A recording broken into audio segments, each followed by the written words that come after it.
Today, I'm gonna make you a Southern cooking superstar with the easiest recipe that you probably already have all the ingredients for in your fridge and in your pantry. Today is corn pudding. It is delicious. It's a creamy custard cooked casserole that has sweet corn in it, and I always make it at summer picnics or barbecues and Thanksgiving and Christmas. So in my family, we eat this all year. Let's get started. Okay, you've got a set of dry ingredients that we'll do first, and then a set of wet ingredients. So first, we're gonna do the dry ingredients. First, I'm gonna add a 1/3 cup of sugar.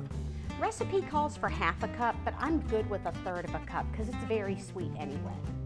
Next, you're doing a tablespoon of flour, just any flour you have in the cabinet, self-rising or all-purpose, it doesn't matter. And then 1 teaspoon of salt. Okay, that's it for the dry ingredients. So just take your whisk and combine those dry ingredients together. All right, now we're gonna set that aside. Now it's time to do the wet ingredients. What I did was I already put 5 eggs into my mixing bowl, okay? 5 eggs. Always do the eggs first. That way if you get a piece of shell down in there, you can fish it out before you put all the other ingredients in there. Just a little tip from someone who's done that about 1,000,000 times. All right, so 5 eggs. Next thing we're gonna do is take evaporated milk, a can of evaporated milk, not condensed milk, okay? It's in the same department of the grocery store. Condensed is that heavy, thick, syrupy stuff that people make fudge with. You don't want that. You want evaporated milk.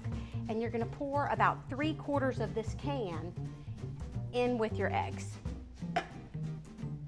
Now, I'm gonna put my beater on and combine this.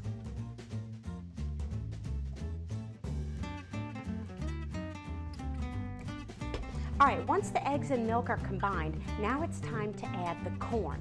So you need 2 canned products. The first is cream style corn.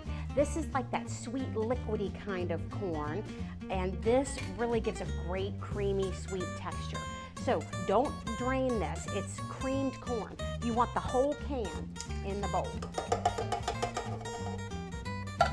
The next thing you want to do is put your corn niblets. Okay, now these are yellow corn niblets. Some people like white, some people like the gold and white combo, but I have this in the cabinet, so I'm just going to use what I have.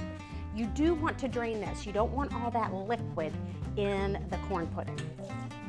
All right, now I'm going to put this corn in the bowl. I don't want to miss any of it. Put the beater back on and combine this at low to medium speed.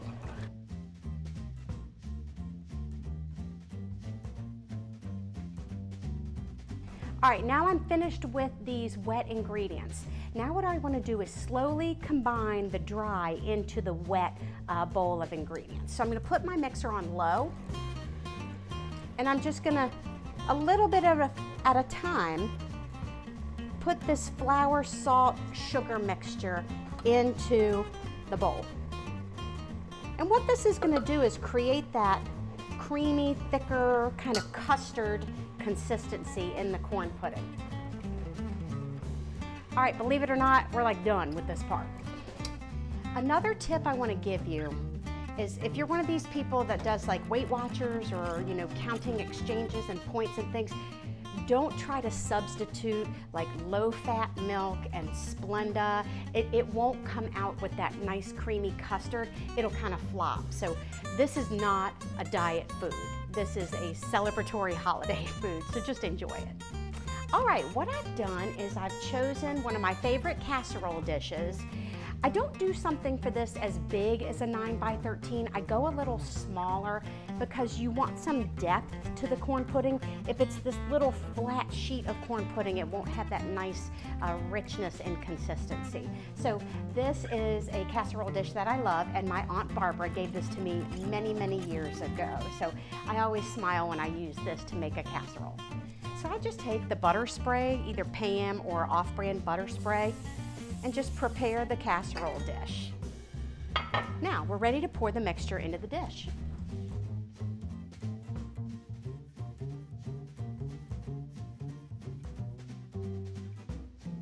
All right, I'm going to take a flexible spatula, get all the goodies out of there so I don't miss anything.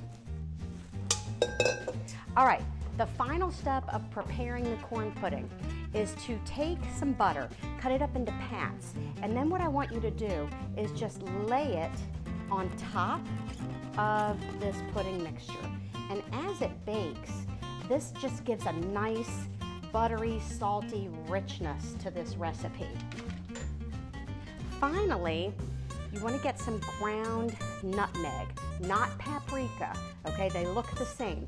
Nutmeg, it's got a sweeter taste to it. And what you're going to do is just shake it on the top like a little garnish for something pretty, and it gives a little bit of flavor too.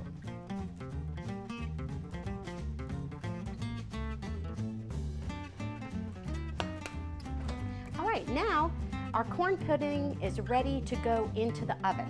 So you're going to have preheated your oven to 350 degrees, and then once you put the corn pudding in the oven, you will bake it for 45 minutes. Here's a tip. At the very end, when you're ready to pull it out of your oven, if you could wiggle it and it's still liquidy and moves a lot, it's not ready. Put it back in for 5 more minutes. It should have barely a little jello type movement, but not a liquid movement. That's how you know when it's ready. All right, I'm just going to put it in the center of my oven and set my timer for 45 minutes.